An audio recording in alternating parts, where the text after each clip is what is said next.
You're listening to the Nerd to Know Media Network. Join us at nerdtoknowmedia.com. Alright, so you're wondering, how do I listen to you guys live? How do I check it out? Well, good news, we stream every Wednesday, 9 p.m. over on Twitch. Nerddux, Nerddux, or Nerd to Know Media on YouTube or Twitch. That's how you're going to be able to catch us. Hope to see you in the live chat.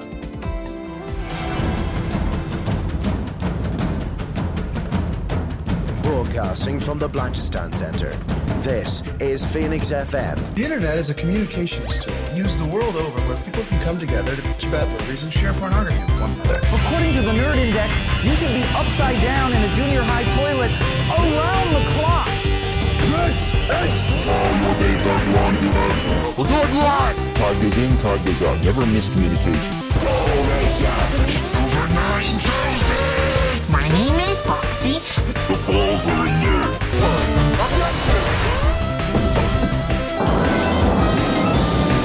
Do a barrel roll! Don't face me, bro! It's a trap! I'm a fire in my evil! Time to Hey, Charlie, wake up! Oh, God, oh, man! Oh, my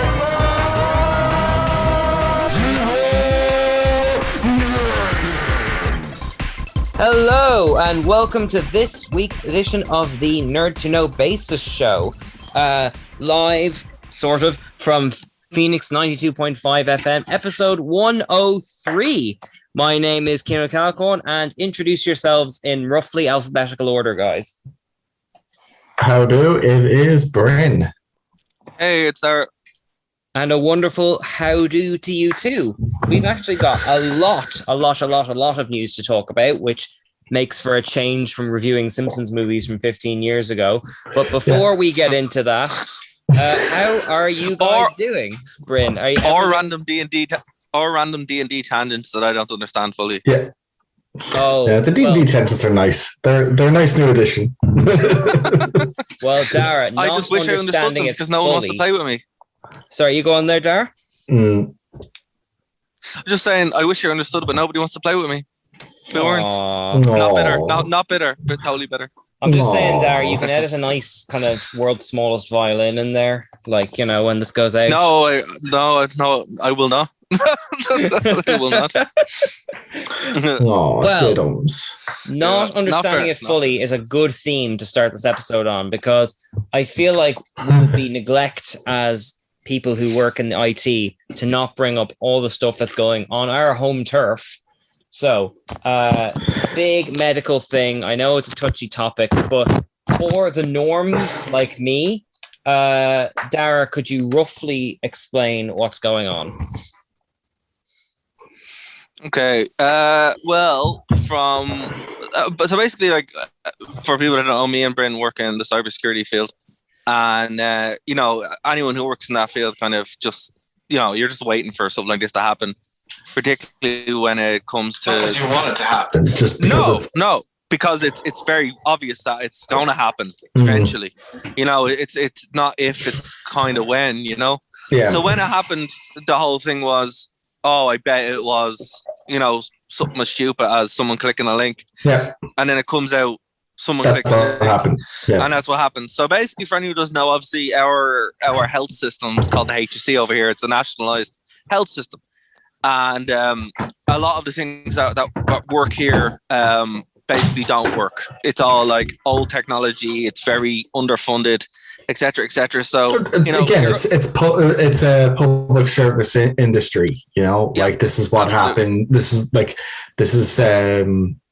I mean, like, almost anywhere you live, it's very rare to hear. It's like, so how's healthcare and how's education funded? Yep. Oh, really, really well. It's not very common. You know, absolutely. So basically, you know, and it's not only that as well. So it's a combination of funding and also technology.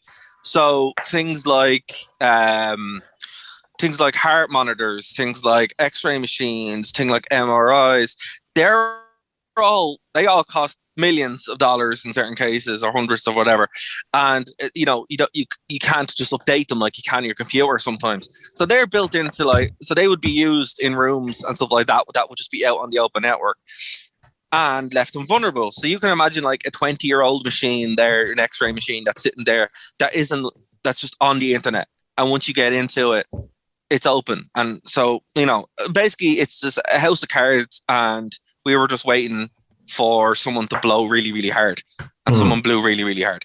So the cyber attack isn't really a cyber attack as such. It really bugs me a little bit, because it's just like, they make it sound way cool, and it's not. It's like the easiest thing you could possibly do in the world happened, and no one stopped it because no one listened to anybody beforehand. So basically, how ransomware works is you download it, you install it, whatever, you're tricked into clicking it. Basically, some guy was sitting there we don't know exactly who it was because he didn't say, but they were working on their station. We know it's hospital staff. Tricked into open a file, clicked on it. We don't know if they installed it, more than likely installed it. And then it ran through the entire system, locking everything up. And there you go. How ransomware works, basically, how ransomware works is it encrypts your data, and then you have to get a key in order to get it back, but it also clones it so it can be released on the dark web. Go for it, Bryn. So I think one of the things that we had read as well was that they had received some sort of email or something that told them, hey, you need to, there's a problem with your machine, you need to install this thing. Yes. To basically bring it back up to snuff. And then because of that, trusting the email, when they shouldn't have, that's what led through the link. That's what led through for the... So it's the cyber equivalent of one of those, we have a package waiting for you, give us your credit card details to send it to you, that kind of thing, like... Effectively, we've all had this kind of stuff. When people now it's happening with phone calls, but it's like, the old Nigerian prince thing where like, give us money. They're all things called social engineering or phishing emails, where like the thing about it is, they're stupid and nobody falls for them. But here's the thing, they say in industry, like, you have to be right all the time. You have to be on your game the whole time. They only have to get you once. Yeah. And look at damage that this could do. Now, having vulnerable systems is theoretically okay, but because it was a perfect storm of them not knowing, don't click on links and don't install things, that was just a combination made in hell. Like, and people are like, so what can we do? Well, with ransomware, you either pay the ransom, which I wouldn't recommend, or you do backups. Especially when it's someone's been phished, it's really, really bad, because it means that like the vulnerability for it can't be patched because the vulnerability is a human, and like. Especially if there's any kind of scripting that allows the attacker to know who it was that let them in, then they can really start to personalize future iterations. So it, being able to paying off the ransom is it's a shorter term solution to a long term problem. But that can have way worse ramifications down the line. But it's also like, is it going to work? There's not. Okay, so here's the thing: hacking is cool and all right, but even in hacking circles, hacking a hospital, there's no honor in it. No one's gonna what people don't realize is white hat hackers who are good guy hackers are usually on hospital networks anyway, protecting them. That's what happens, because there's no honor in attacking hospitals. Not only scumbags do that. Yeah, and so like, do you really trust the person who has so little morals to attack a hospital to give you your details back? I wouldn't. Yeah, but like more often than not, like it's. I mean, with these kind of attacks, like, I mean, this is one of the largest medical field attack. One of those largest medical field instances where this happened. We've seen there has been cases before where it's been specific hospitals that have been attacked rather than it being a whole system, like NHS. We're number one. Another example. We're number one. Yeah,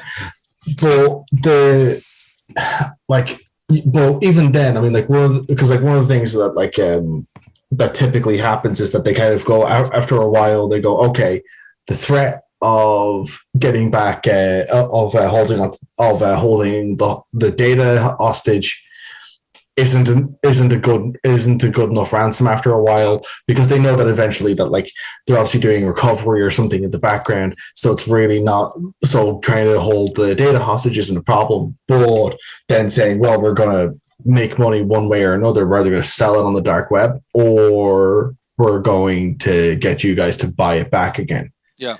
You know, so and if then, I can just cut in, so it basically comes. It's basically like a really convoluted bank robbery. Yeah, it's a really convoluted bank robbery done very cheaply, very effectively, and very easily. And that's the worst part. Like, these guys aren't like elite hackers. These guys are probably either spent about a week making this, or they just bought it and they were just able to just use it against someone who was unsuspecting, you know? Well, according to like to certain probes, apparently this is like a serial group who've been doing this across Europe. Absolutely, yeah. That's what I mean. Like, it would take a week to code this up.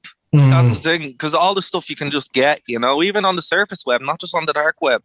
Yeah. And I think people would be shocked about actually what you can find just on code websites. Yeah, you know.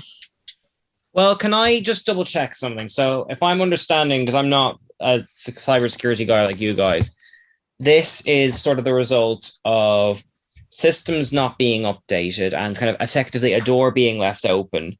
They have now gotten into the systems, locked the door, offered to sell back the key, but they've also got a copy.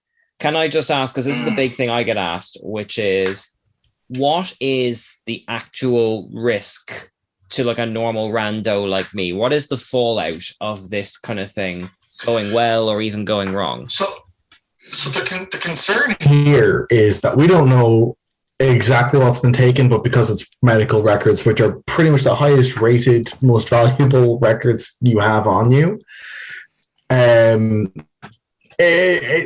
you know, like, I mean, again, like the second highest thing would be having credit card data or debit card data stolen. Yeah. So, and again, this is more important. So how concerned would you be if you heard that Visa or MasterCard got hacked? Oh, God. Not very. You know, yeah. Not very. It depends. It depends, really. But like, if they got your card details, your address, your phone number, these are all things that would definitely be stored with Visa and MasterCard. Well, here's the thing. But on that point, though, Bryn, right? The only reason why I would say that's slightly different is because the difference between a credit card company and you know the Irish health system, a lot of that stuff would be hashed. Okay, wait, hold on. Hashing is when it's encrypted, so it's not stored in plain text. And then also there are controls like two-factor authentication, which is your smartphone. There are controls in place that even if it is hacked, you know. Also worth mentioning as well that like the likes of Visa, MasterCard are all part of a large organization called PCI, which is basically where all of them came together because they were like, well, this data is really important. Yeah. So we should be doing the absolute utmost to make sure that they have their own standards in place. Gold. They've got the high. Yeah. I would even say platinum. Compared to everything else out there. I mean, really, like there's nothing like PCI is like having worked both in security, but also actually been an employee in a PCI compliant environment. Like it's crazy, man, because you know, you like to get to my workstation, I'd have to go through 2 different security doors. I'm not allowed to have my phone on my desk. I'm not allowed to have I'm not allowed to bring a backpack in or anything like that. That has to all go into a locker. And then the only thing that's at my desk is stuff that can't leave my desk. Yeah. You know, and then as well as that, like you can't you know, like for entering like password had to update every 60 days because again they want it to be as a short period as possible, and then as well as that they also want to make sure that you can't write down your password anywhere. You know, like all these things are done because again PCI is the highest standard, and again there is an argument to be made that the medical field, at least, like, I mean, look, like when it comes to being in theaters and whatever, computers aren't really used for the high pressure stuff anyway, you know, so there's no there's no need to have a high standard while you're on a ward, for example. But if you're doing anything on the administration side of stuff, that's Absolutely. where the security needs to be. Well, see, in America, there's HIPAA, right? And HIPAA is the, I deal with this on a daily basis, where, when you're actually sending data to and from, like medical data, that's a serious thing, because of this reason. Because here's the thing, and also with GDPR, which is what we're under, if you got a letter, Cian, right? And it was from your neighbor down the road, and it was his or her medical records, that doctor or that hospital would actually be in breach of GDPR and could be sued for thousands, because if you open that data was technically what's called a breach. Now, what happened to this was, the reason why this is such a big deal is because all the data is just out there now, and we don't know what it is, we don't know who has it, we don't even know which branch it was, and because everything is linked up as well, it's just a matter of time before. Hold on, Brendan, someone's aggressively typing. Yeah, I was going to say, if they found you. They found you. Like you were throwing you down the stairs, Brendan. Running up and down the stairs. But you were saying, Dara. But basically, with this, I think that the major reason why it's so bad is because it was never secured anyway, right? It was just kind of there, and it is like the most sensitive data you can get, because one, it's it's stuff that you may or may not want out there. That's one side of it. But there's also, you can do really good scams with this. Hey, I'm working for such and such hospital. Your name is this. Can you confirm that this is your middle name? Can you confirm this? And here's the thing: you don't know that. Like, yeah, okay, you might be unaware, but like, they only have to be lucky one time, and then they can do whatever. You've circled back to the point I wanted to kind of steer us onto, which is you've just kind of discussed academically why this is kind of a terrible thing. But what is the actual risk to someone? Like, is this all, because I know I've gotten more scam calls in the past week from 083 numbers. I don't know if that's related to this, but like, how will this affect people's day-to-day lives going forward, or will it indeed at all? First of all, the 083 scam is probably more related to the Facebook hack. Yeah. That you had, because you probably had your phone number. Yeah, because they got hacked a while back, and they got hacked like twice in quick succession. And because they own WhatsApp, they probably have your phone number, so your phone number's been compromised. Oh, lovely. Yeah. Yeah. Well, the thing about it is, it is what it is, with that kind of stuff. But to answer your question concisely, this is the cybersecurity equivalent of a couple of missiles being launched in Dublin. It's the largest cyber attack in the history of the state, but also it's the scale of it we don't really know, because we don't know what kind of network they had set up. We don't know what was segmented. We don't know where the data was held, because in normal network setups environments, data is usually held off-site, or it's in a different environment, or it's in the cloud through AWS, and it's all protected in that way. We don't know if they had that. They probably just had everything in one place for convenience.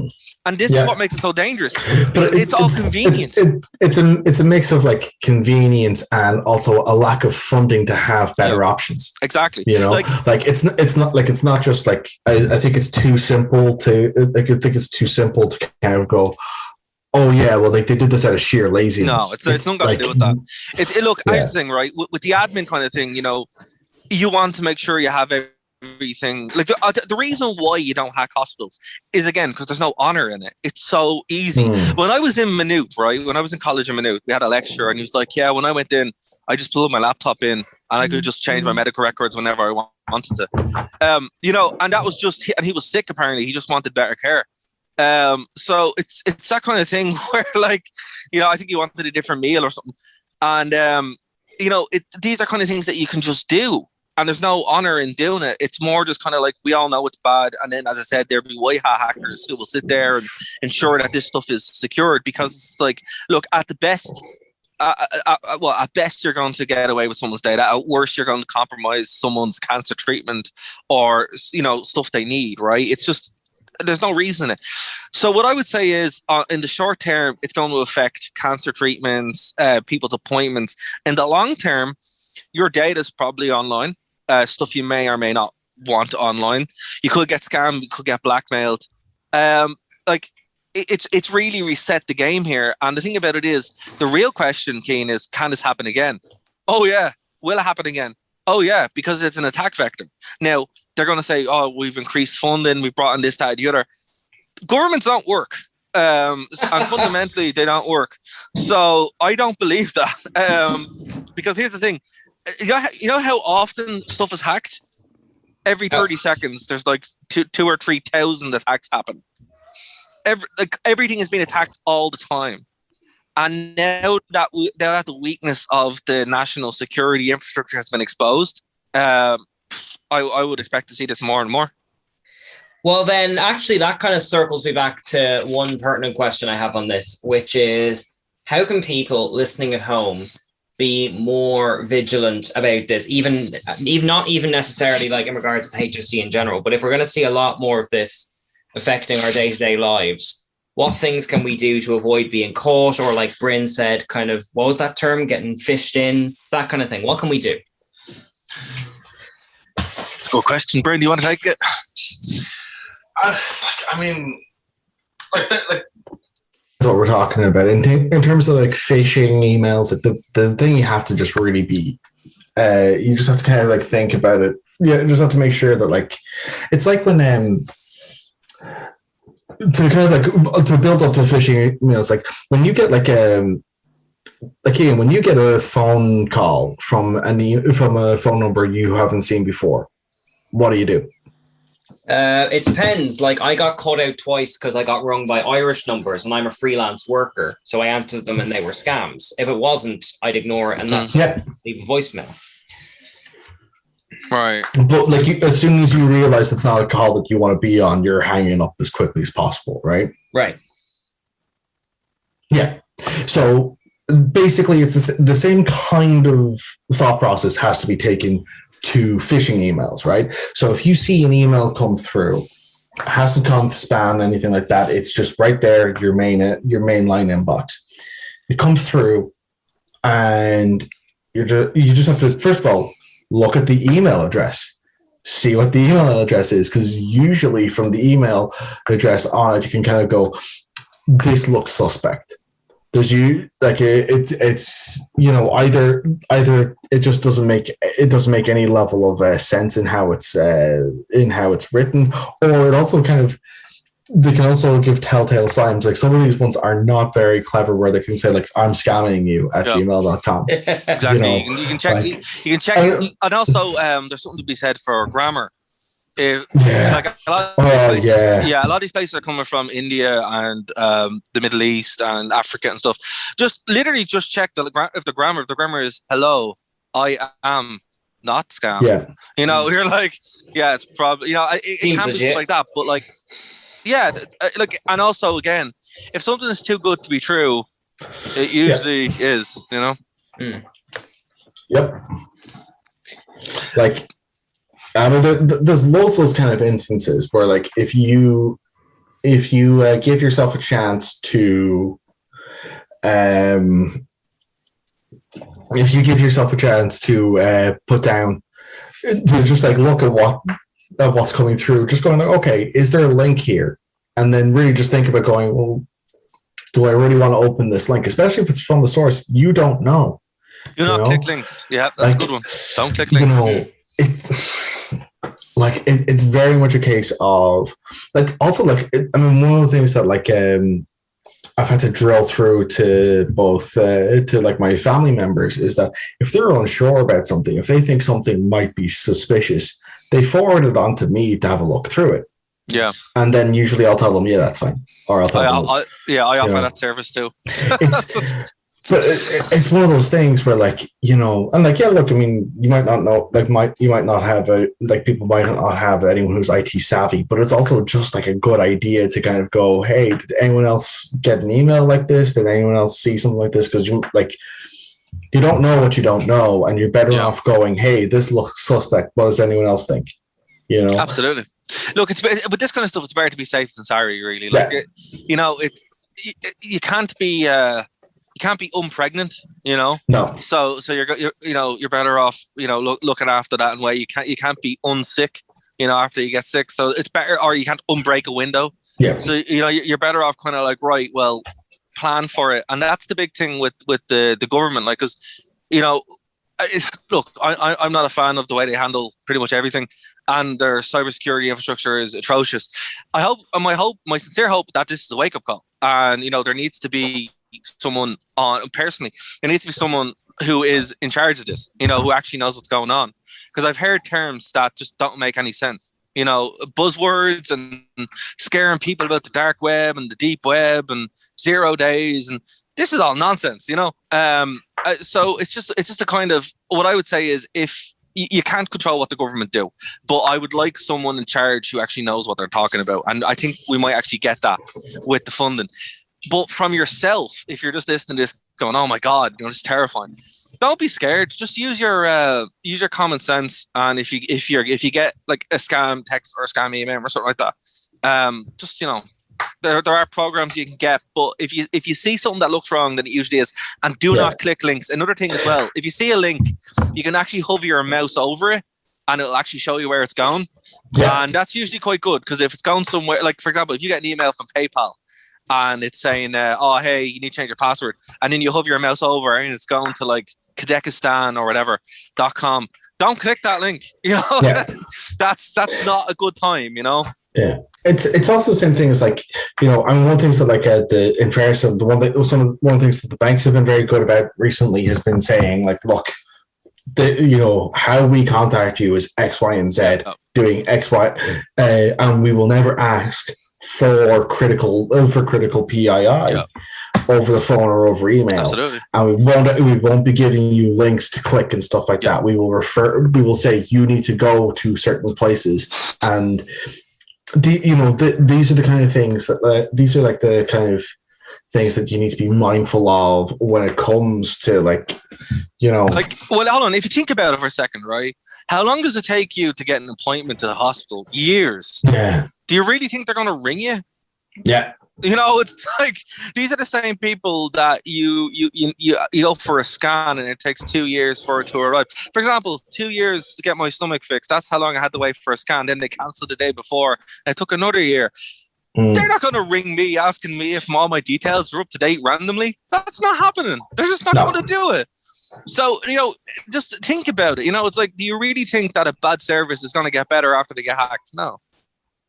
Well, I think that's actually what you're getting to. Is the heart of the issue there is that I've been following the story fairly avidly on the news apps and that kind of stuff. But not only are you kind of, as you're suggesting, we weren't ready for this, but I don't even think that, like, someone who doesn't work in the tech industry like myself isn't equipped to understand what that's this the is. thing. You know what I mean? See, that's the thing. That's why people aren't, like, on the streets protesting this or upset or whatever. This is the equivalent of, I said, 2 missiles hitting the middle of Dublin and all our politicians standing there with the pants around their ankles. Nobody understands how serious this is because, you know, they're not educated on it. And that's fair.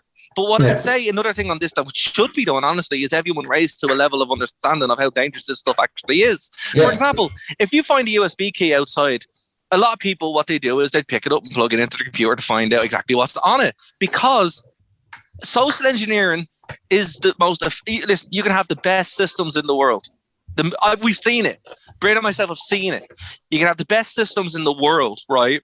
$1 million systems.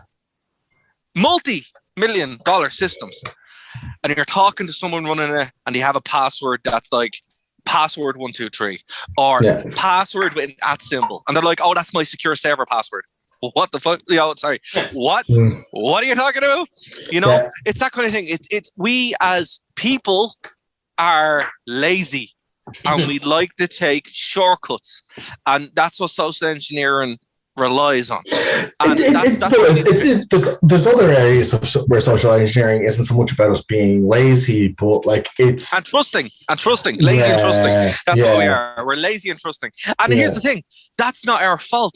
We are hard-lined through thousands of years of evolution to trust each other and to be lazy. and it just that's it. You know, I remember seeing a talk from a guy talking about this before, where he said like he got into a really secure building purely because he pretended that he needed to be in a wheelchair. Yep, that'll do it. And people were holding doors up. It's like there was people where you could see them, that like they were following tailgating rules until he showed up in a wheelchair, and then suddenly the rules stopped applying.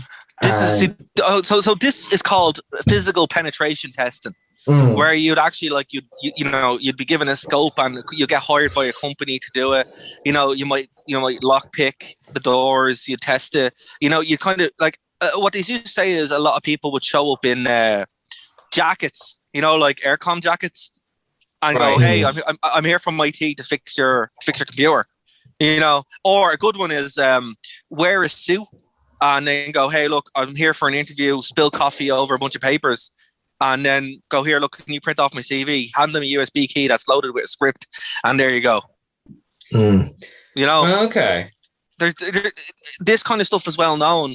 And the thing about it is you can spend millions of dollars securing all this kind of stuff, right? And then it can be undone by, as Bryn said, somebody pretending that they needed a wheelchair, or somebody, go like standing outside waiting for someone to come back in from the smoke, and then go, "Oh, sorry, I lost my thing at the desk," you know. Yeah. And this is there's all these kind of things that you can do, and it's just like, you know, the best way to do it is obviously prepare for this stuff, but that costs money.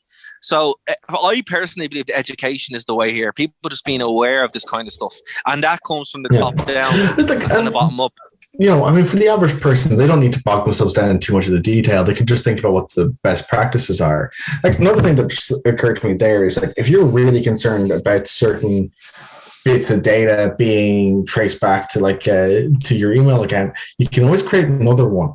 That's true. A new burner account. Yeah. But it's not about having, like, I mean, I use Proton Mail for a lot of my professional email now, because I'd rather keep my stuff on with an encrypted email service than use something a bit more commonplace, you know. And these are things that are open options. And again, like, you know, if Proton Mail does want to sponsor us, I'd really, really appreciate that, because their service is excellent. As well, like, you know, there are things you can do. Just from, like, a big thing is the phones. And I know we're getting into it. We're not getting in the weeds, but like, you know, hacking someone's computer nowadays, unless it's a work computer, is kind of redundant, you know, in my opinion, because like no one's really doing anything on their computer that much outside of work, but their phones have their whole life, man. You know, you get someone's whole phone, it's like, that's it. And that's why it's important, you know, to use the same kind of thing. You know, if you're on your phone, and I'll give you a personal story. I was mindly scrolling one day to getting lunch, and then I got a pop-up message on Facebook from someone who I knew, but they never messaged me. And it's like, "Hey, is this a picture of you?" And I was like, "Oh, I don't know." And I nearly clicked it. And here's the thing. It wasn't that I was even in my professional cybersecurity mind. I was just in average Joe waiting for my lunch mind, you know? And that's where they get you. Mindless scrolling. Because I would have just clicked the link, and only for the fact that I was like, "Wait, what am I doing? What's going on?" You know? And that's how easy it can happen. So a lot of what we're talking about is even more important when you're on your phone, because you'll get a random pop-up. You know, use antivirus. And the amount of people I see with an Android phone in particular, no antivirus on their phone. Yeah. Mind-boggling. Unbelievable. You know, they won't download Avast or AVG or malware bytes or something like that. Just something on their phone. It's unbelievable. That opens them up to something. They're not getting hacked yet, but if they download something, there you go. You can actually have someone's very easily, you know. And there's different ways you can do it. Here, man, I have a free app that I want to download, or you go onto the website, you know, whatever it is. You can do it. You can do a social engineering email. They click into it, they download it, they go onto it, and then it takes the phone up. And because there's no antivirus on the phone, that's it. There's nothing to block it. And then you have a command and control server just running it. You know, this is all kind of stuff that is very real and can happen very easily. And it's about being aware of it, which is the real message here. But to circle back to what you were saying earlier, we are inherently trusting. And I know for you guys it's a living, but for most people, technology is a way of making life easier and faster. And it's hard to kind of add vigilance to the thing that is effectively our life shortcut, you know? So here's the thing. There's a triangle. Fast, easy, and cheap. Right. You can have two. You can't have all three. Right. So it can be fast and cheap, but it won't be safe. It won't work well, you know.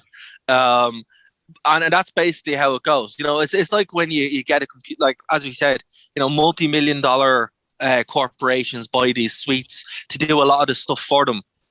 Other ones don't. Like, for example, to circle back to the HSE thing, if the HSE had have bought one of these suites, the actual holes would have been identified and they probably would have been what we'd call patched or remediated. But because they weren't, they were just sitting there waiting for someone to come along. And because it's quick, right? Because a lot of the stuff that they use is quick and it's cheap. So it's not safe. So that's just it, you know. And with people's normal life, like, yeah, you'll go on to Netflix, you know, those kind of stuff. You know, we're getting a little bit better now with stuff being built into this kind of thing. Like your browser and stuff isn't going to let you do this. It's going to block certain things. Windows Defender is getting better. But even with Mac as well, like there's a reason why Macs don't really get hacked as often because they're so expensive. There's a reason why Linux doesn't get hacked so often. It's because nobody uses it except for, you know, people in the industry or people concerned about stuff. That, you know, it's all about scoping. Like if you're using an Android phone and a Windows 10 machine, you're using the most popular phone in the world. You're using the most popular operating system in the world. Therefore, you're at a bigger risk of being hacked because people have developed these tools to hack you. But if you're a Linux user or a Mac user and you're using an iPhone, the risk goes down. It's still there. You know, that's what I mean. But that's kind of like a very good way of looking at it. That doesn't mean that Android phones are bad. I prefer them.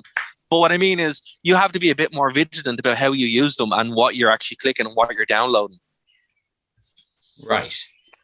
And like, do you think beyond, we talked this through quite a lot actually, you guys have summed up a really complicated issue really, really well. But do you think that like there's going to be any other fallout you haven't mentioned or? Yeah, like, okay, look, let's put it this way, right? I joke governments don't work. And well, that's kind of true in certain ways. With this, with cybersecurity, it's not that they can't work. Like, it's not that they can't work. It's that it's such a new thing, right? It's such a new area, even though it's not. It takes about governments 15 years to catch up. Right. You know, only now they finally caught up with streaming. They have laws now for piracy and all that kind of stuff. It takes them a long time to catch up because, as you said, the adoption rate is so slow and then it's huge. You know, think about where we were 10 years ago. You were on your dial-up internet or your broadband, and now, you know, we're doing this show through the internet, right? That's what I mean, and it's crazy. So that's why that's the problem with governments who aren't aware of it, which is why I believe having someone there who knows what's going on will help. But will there be fallout? The American government had a gets cyber attacked all the time, obviously, but they've invested trillions and trillions and trillions and trillions and trillions of dollars into counteroffensive and having those all the stuff. But even still, companies still get hacked in America. Look at the pipeline that got hacked there. That was using 40-year-old operating systems written in a 40-year-old language that three people, that's not an exaggeration or hyperbole, three people in America know how to write, called COBOL. And, you know, this is what I mean. Our system is built on prayers, duct tape, and hope. Yeah. And it's only and it's not designed for what it's been used for. That's the truth of it. So, you know, will there be more hacking? Yes. It's why if you're sitting at home going, oh my God, this sounds so crazy and cool. It is. Go and learn IT. You'll have a job for life. But cybersecurity, you'll have a massive job because stuff's going to get hacked all the time because it just is. And because especially with the lockdown and everything, more people are on the internet than ever as well. Not even that, man. Like, it's just, you know, it's becoming more and more part of life. Like, you know, with the lockdowns and with the work from home kind of stuff, they've opened up these new attack vectors. But like, again, people are still people. And, you know, if we were to send out even a hotspot, we're doing a convention and we're about to do a talk. We would set up a hotspot of a Raspberry Pi and we could set that in, intercept every traffic and go, this is a clone of an access point for, let's say, the convention center. How many people do you think would click on that to use the free Wi-Fi? Oh, I would say hundreds. Yes. In fact, if we can get permission, we might even try that. because you have to get permission if you're going to actually do something like that. You don't just do that. Seriously, don't hack anybody unless you have permission. It's called scoping. It's very important. It's how you don't go to jail for this. But if you were to actually do that, right, I guarantee you would have so many people clicking there. It would actually terrify you. And until that changes, there's always going to be risks. Because again, like, I don't believe throwing money at stuff works. It definitely helps. I believe education works, so people are aware of the risks. It's like anything, you know, using a knife to like make your dinner. Knife's dangerous, dude. You know, scissors are dangerous. You know, this kind of stuff. Playing with electricity, all that kind of stuff. Anything we use comes with a certain amount of risk. Playing traffic, yeah. But you know, but anything we use has a certain amount of risk to it. And until we're like aware of the risks, and using technology is like quite dangerous. It's also amazing, but it comes with these risks, and until that's mitigated to an extent, you know, I used to think that like it would get better because, you know, we've ingratiated it, but a lot of my friends are teachers, and they're like, yeah, the kids don't know how to turn on a desktop, you know, and you're just like, what? And they're like, yeah, because they're so used to using their phones. Oh, I see. Okay, because I was going to say, I thought kids were more tech savvy than ever. So did I, but obviously not, you know. And it's that kind of thing where, like, well, yeah, but like you, it's also that thing. It just proves that like people don't know what they don't know. That's what I mean. Like, that's what I mean, and that's why I think, you know, bringing in this kind of stuff where, like, you know, kids are made aware of the dangers of this, that, and the other. And don't get me wrong, I've actually talked to some people who are younger than me, and they're really like on the ball, like 100%. And that, I think that's what it is. It's like, what I've noticed is the divide is, it was always people who are into this kind of stuff and people who weren't. But that divide now has gotten deeper and darker. So the people who are really into it are really into it. The people who aren't into it are really not into it. And it's kind of an interesting thing because it's like, yeah, okay, job for life, but also danger because you have people use computers who are maybe not aware of it. But it's also this thing of like, you know, like people don't like, if you tell someone that like, oh, if you drive this car, you might have a car accident, people will turn around and go, probably won't happen today, or probably won't happen to me. If you tell someone, hey, you might get hacked on your phone, they'd go, my phone can be hacked? Yeah. So it's even that further stage away from, like, they don't even know that there is a risk with it. And if that's where you're educating people, that's a huge amount of education to do, because like, again, like, is comparing it to cars. Like, you say to someone, hey, you might die if you get in that car today, they can understand why you're saying it, because there's been especially for people our age who've had 3 decades worth of what I can only describe as horrific ads around cars and the havoc they can cause. That body to body one still sticks with you. No. The one is the car. The car flipping over the fence. Yeah. That's a bad one. Yeah. Oh, man, but I mean, they're all bad. I mean, there's the one with the motorcyclist going around the corner too fast. There's the one with the car slamming into the couple shifting. That's the one. That's the body to body one. The body one is the one where they're all in the car. One person didn't have seatbelt on, and then he goes flying around beating the crap out of everyone. Man, look, here's the thing though, right, on that. The real risk is because it's like, it's this trust, you know, you have this little device and it's amazing and it's your best friend and you have all this kind of stuff and it's great. Then you don't realize that it's a two-way mirror and everything that you do can be seen on the other side. But like, companies and all that kind of stuff use that obviously to sell your data and all that kind of stuff. Like, this is why we promote the Brave browser and say to use certain things. But like, well, they did. They don't do it anymore. Sucks. But you know, it's one of those things where like,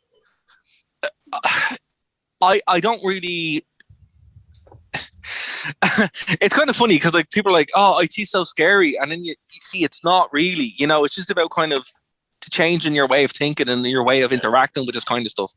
But with cyber security in particular, like it's more like going to the bad parts of town and not being aware, or going to town and just wandering around and in the middle of the night just walking up to random people. You wouldn't do it, but you think there's that certain level of separation because you're not really in any danger if you get hacked on your phone. You're not really in physical danger if your credit card gets stolen on the phone. But you really are then, because then it has real world implications. And I think it's about people understanding that real world implication. And as I said, if we were to do that experiment at a convention where we set up an access point on a Raspberry Pi and got people to connect, the amount of people that wouldn't even think about it would be unbelievable. And you would get everything. You would get everything. You'd get logins. You'd get, if they're checking their bank, you'd get that. And think about what happens at cons in particular, man, right? And this is why when you go to hacking conventions, nobody uses the Wi-Fi there, because it's just people are just out there to get you. That's the whole point of it. But I just didn't use it because everyone crowds in on the one thing and there's no point. But this is it, right? But what I'm saying to you is, like, if we were to really kind of just examine that, you know, think about what you do at cons. You're buying stuff, so there's lots of people checking their bank balance. There's people talking to each other. Imagine if someone's using SumUp. Absolutely, yeah, that's what I mean. You know? You could get all that traffic completely unencrypted because it's going through your access points, so you're actually able to see everything. You'd be able to get any documents that's going on, you know, anything that they're sharing, you know. And the thing, again, another scary part to this is lots of kids and stuff would go to these conventions as well, and all their stuff could be taken too. So it opens up that Pandora's box, you know. And for me, or kids using their parents' phones, that kind of absolutely, thing. Absolutely. And for me, I'm just like, you know, the fact that is a possibility, how can you defend against that?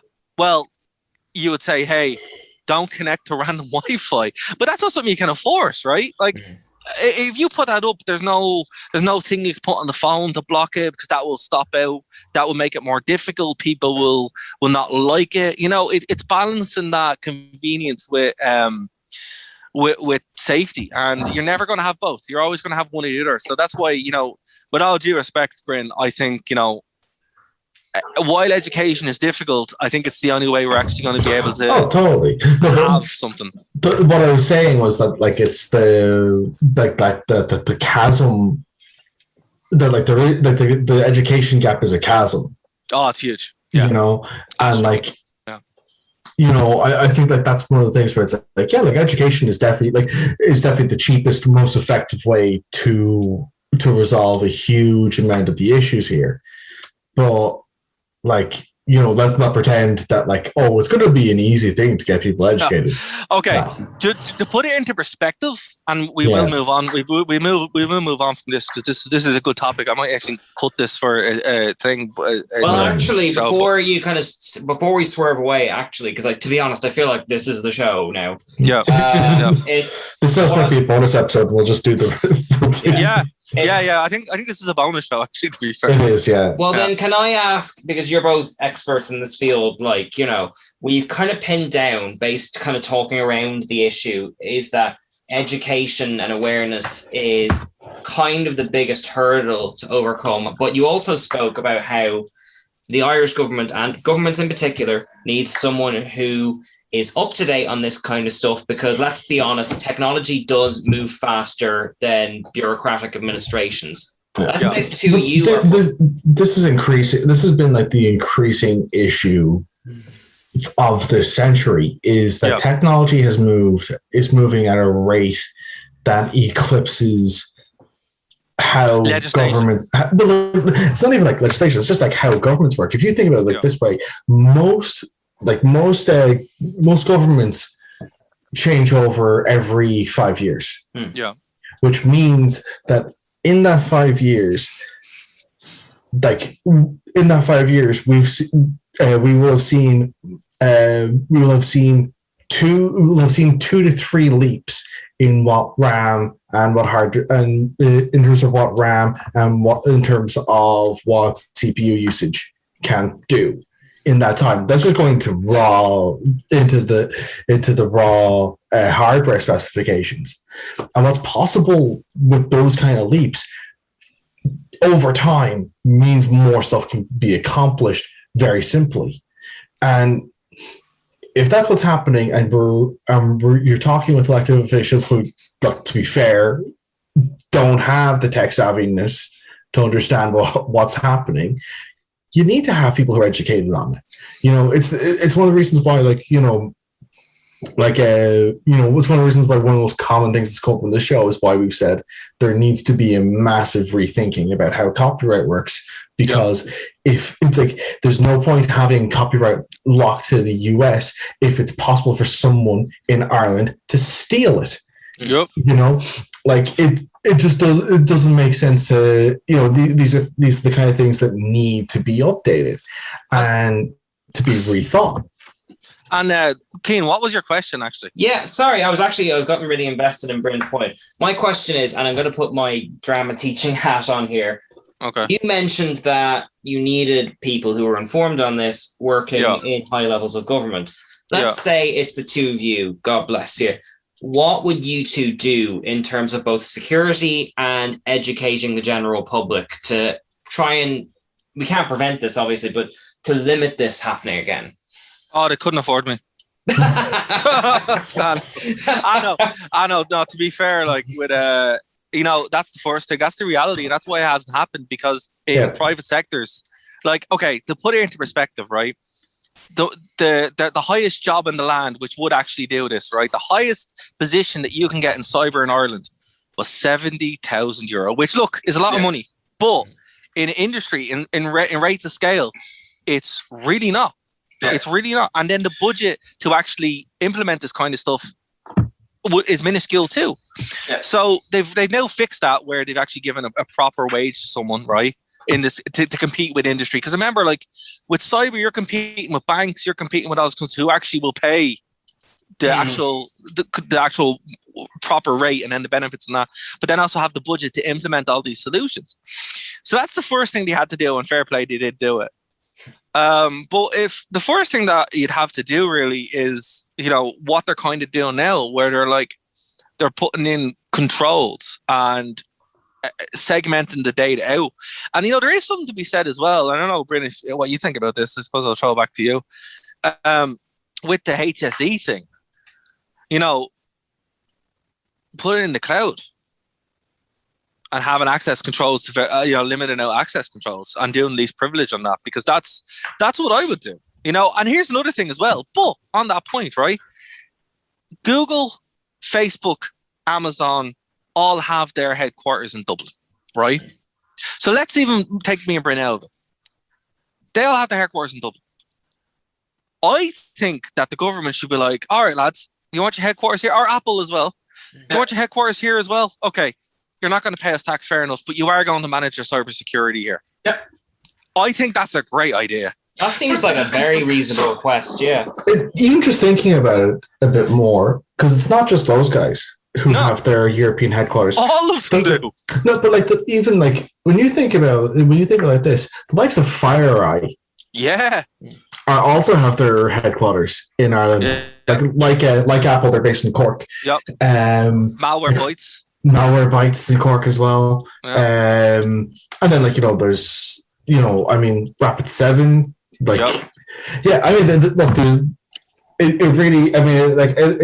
There absolutely could be a deal made to go, well, we want discounts on our cloud storage for AWS. We want, we want this, that, and the other for security suites and security features and firewalls. All of these things are on the table.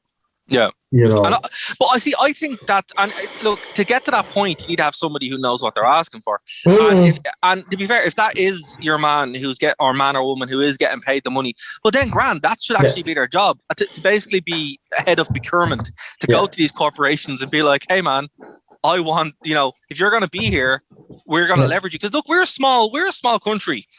And we're not really equipped for this kind of stuff. No. We're not America. We're not Canada. But we do host all these places. And I think it's ridiculous that you literally have these cybersecurity companies literally beside hospitals in some cases. And we're using archaic technology. And look, if that was the one message from this, I would be like, lads, get yourself a negotiator to be like, if you're going to be in Ireland, great. You don't have to pay tax, fine, but we're going to outsource our cybersecurity out to you guys to handle this. Give us some of your people. Because at the end of the day, they're the ones that can actually afford it. Our government can't. Yeah. Yeah, and because like, I mean, Dara, I know you like kind of ripping on the government for a myriad of reasons, but like, it's always justified. I mean, it is fair to say that like Ireland doesn't have as much money as Amazon, like, you know. No, well, dude, yeah, nations don't have. All right, guys, gonna have to leave it there. Thanks very much for everyone who's listening on Phoenix 92.5 FM. We do appreciate it. But if you want to get the rest of this show, go over to nerdtoknowmedia.com. What are you waiting for? Go right now. nerdtoknowmedia.com is where you can find the rest of the show. Countless shows. We have shows pretty much on everything. It's where you're going to find them first. Tons of wrestling shows, nerd shows, everything that you could possibly want is over on Nerd to Know Media right now. nerdtoknowmedia.com. Of course, if you would rather the visual version, Nerd to Know Media on YouTube. We're not hard to find at all. So we'll see you next time here on Phoenix 92.5 FM.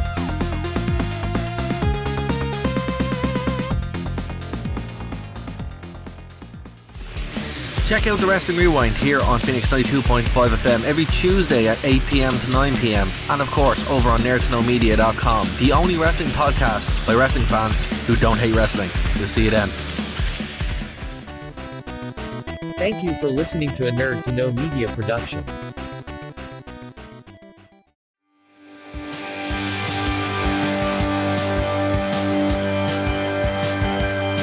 Get yourself a negotiator to be like, if you're going to be in Ireland, great. You don't have to pay tax, fine, but we're going to outsource our cybersecurity out to you guys to handle this.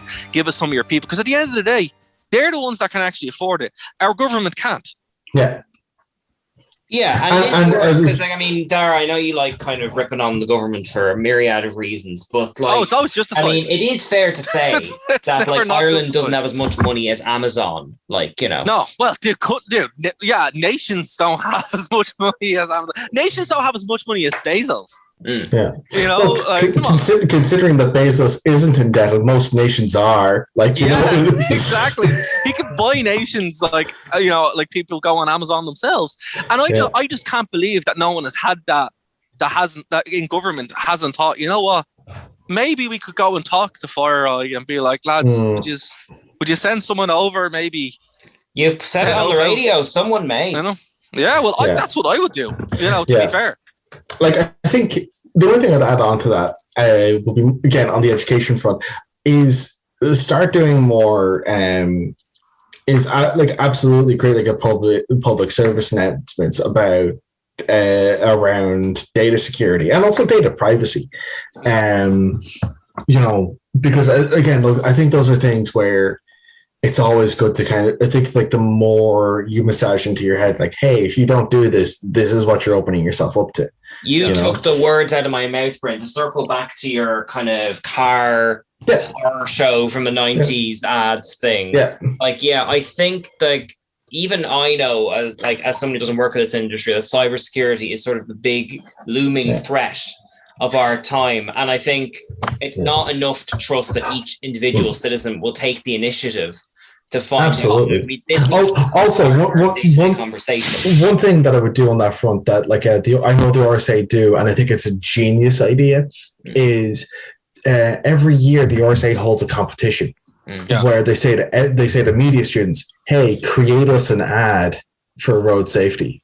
And I think that's a very smart idea. And I think that's the same kind of thing that you could do for like, I mean, any kind of public service announcement, you know, like, but again, like we're talking about cybersecurity. So like absolutely for data security or data privacy, you can absolutely do stuff like that. But here's the thing on that as well, right? If you actually think about the data that's held in the HSE, for example, right? It's a lot harder to hack someone's Facebook account than it is to go into a hospital and pull out someone's medical records for whatever. And that's the reality of it. And if that was actually put forward in an ad, I think that would be very effective, because we've seen the ads now with Corona, with the virus, and we've seen the ads with, you know, all this kind of stuff. So we know they can do them. And we have a public broadcaster, and you have to think, but, you know, as I said, like, coming from somebody with some kind of clout would be a lot better than just a guard or whatever doing it. Because even within industry, it's not a knock at the guards. Guards are great, but, you know, even in industry and in that kind of stuff, what happens usually in the public sector is they can't pull somebody in. They can't pull the best in, so they have to train up, or in some cases they don't. They just get whoever's around. And that's another thing that people don't understand. Even in industry, the knowledge gap is huge. It's there, yeah. It's huge. So for every one or two people like me and Bryn, and that's because we love it. We're massive nerds who love cybersecurity, right? Some people, it's just a job for them and they don't care. And that's sometimes nearly just as bad. You know? Yeah, like someone who works in the emergency service, like, I mean, with respect to them, they aren't there for like a 9 to 5 clock out type. There's a degree of passion and responsibility behind it, like. Yeah, and I'd say if we were to get, because like even still, some of the best hackers in the world, you probably won't even know who they are. So you can't get a celebrity on to talk about it. But you could actually do certain things where it's like, hey, there's some awareness around, as I said, the best way to do it is to literally show people, and there's great cons and stuff like DEF CON and Black Hat and stuff like that. And this is what they do. They would actually physically show how this stuff works. And I think if people actually were shown the danger of what's going on, that would be a lot more effective. And they could do it as an ad, it could be like, RT do some cringy ads with the whole fake news thing, and it was ridiculous. But so it would have to be done with some sort of tax. But I do think, as Bryn said, RSA, not the cybersecurity place, the Road Safety Authority, they do ads. Companies actually do a thing called bug bounties, where they invite hacking from the general public to hack them, and then they give out prizes.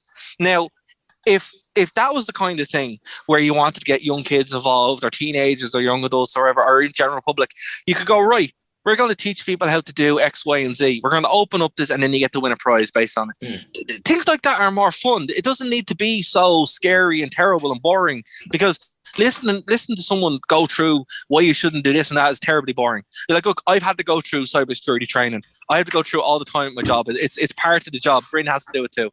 And they are horrifically boring. But it's important, it just is what it is. Every 6 months you have to do it, and there's better ways to do it. Well, that's just it, because I think we're kind of coming up on the end of our hour now, but I think your idea of like an ad for awareness is a fantastic one, and I hope, as well as the kind of Amazon suggestion, and I hope someone out there is listening, because this, in a way, even when I heard about the HSE thing, I kind of felt like this was bound to happen, and it really didn't need to be, Yeah. Well, look, as I said, there's no, look, the reality is a lot of people don't even realize that a lot of hackers, there's good and bad hackers, and they use the same tools. So, a lot of what me and Bryn can do is only a fraction of what actual hackers can do, or what actual bad guys will do. But you're trained the same way to do the same thing. There's nothing to stop what me and Bryn could do to HSE, or what anyone could do. Anyone could do the same thing. That's the dangerous, scary part. You can do this kind of stuff, and you can launch the malware, and you can write the scripts, and you can affect all these systems. But you're not going to, because why would you? You're not paid to do it, and it's so low. But criminals will do it. And I think, the sad part about this is a line has been crossed here, and that's the big thing where it's like, okay, we're not just invisible anymore. I think that's the wake-up call that people are getting. Oh, we can be hit too. When England was hit, we'll want to cry. Thanks, Obama, for developing that, by the way. Everybody was like, oh, it's the NHS. That should have been our wake-up call. We should have been like, oh, well, we can be hit with ransomware too. But we weren't. We just forgot about it and went back on, and 4 years later, boom, criminal. That, as well as that, I think there's also a level of but Ireland would never get hit by something That's like it. this. That's exactly what I mean. Yeah. Oh, no, sure, we'd never be. Sure, we're Ireland. Aren't we great? Doesn't everyone love us? Everyone might love us, all right, but still. It's not even like, aren't we great? Aren't we great? It's more like, aren't we invisible? Aren't we? It's also like, aren't we unimportant? Yeah. And those kind of when that's how you when that, because I remember people talking back when terrorism was what everyone was concerned with in the 2000s. Well, why would terrorists attack Ireland? And that's kind of the same way. It's like, well, why would hackers hack the HSE? Because they can. Yeah. Money. They want money. Yeah. The big one I always hear is my sister. She's clever. She puts tape over her front-facing cameras and stuff. And absolutely. Friends of mine say, well, why would anyone want what's in my camera? And like, that's not the point. Like, you know, the point is they can. Like, tell your sister that she's right. You know what? It'll go to her head, but I will. Yeah.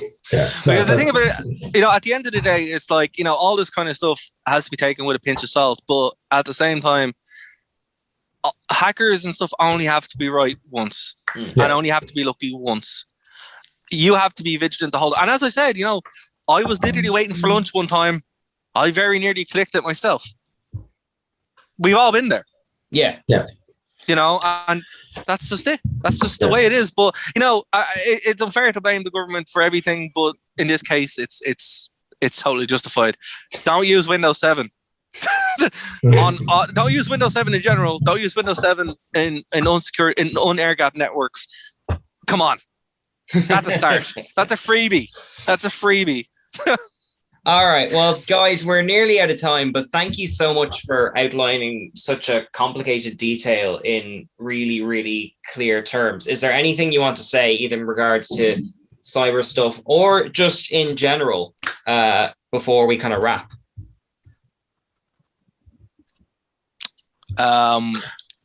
You go first, Bryn? Yeah, I don't have much more to add. The only thing I will say is, like, I don't know why this popped in my head, but if I was ever going to get a celebrity to do it, I'd love to get Chris Evans in full Captain America garb. Brilliant!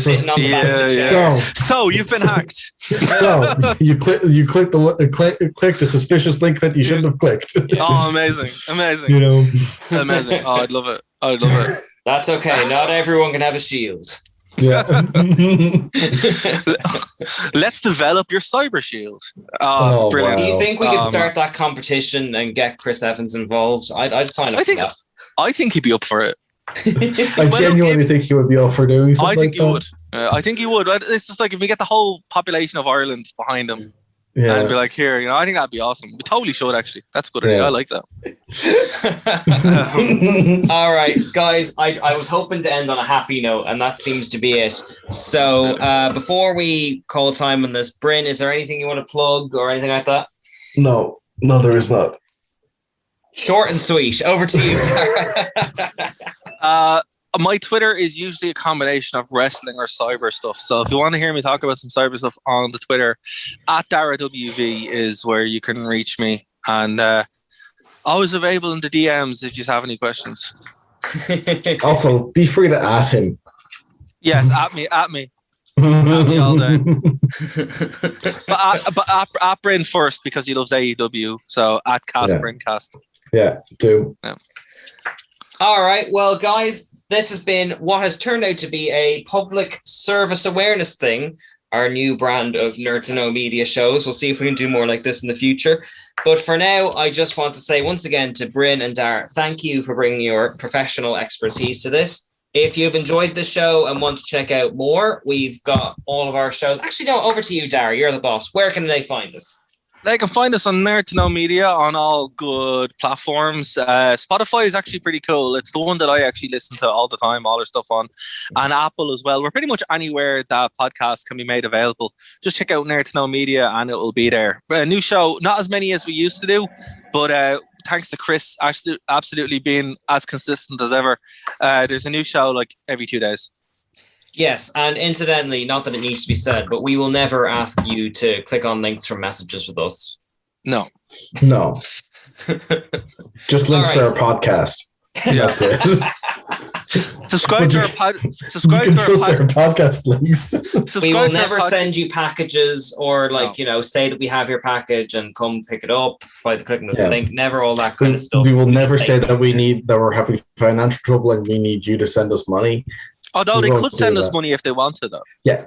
We have no princes of various regions on our staff. We have a PayPal link, so if anyone does want to give us money, they can. We also have a Ko-fi account as well. We do have a Ko-fi account as well, yeah. So if you want to give us money, that's a safe way to do it. Yeah. And I drink a lot of coffee. If you're going to get scammed, get scammed local. Yeah, we're not like. Well, see, hold on. We're not saying that you need to do that. We're saying we'd like you to do that. We provide a service. We want to actually, we provide a service. So that's what I like to think that way. Like, all right, well, everyone, we'll be back. We're not trying to say that they'll get a benefit from it, you know? We're not trying to say that people get a benefit from this. No, but they will get something. You know, just... come on. Just give us money, please. Grand. On that slightly mixed message, we'll call time on that. And we will see you as always here on Phoenix 92.5 FM, or indeed everywhere on the internet. So thank you so much, and bye.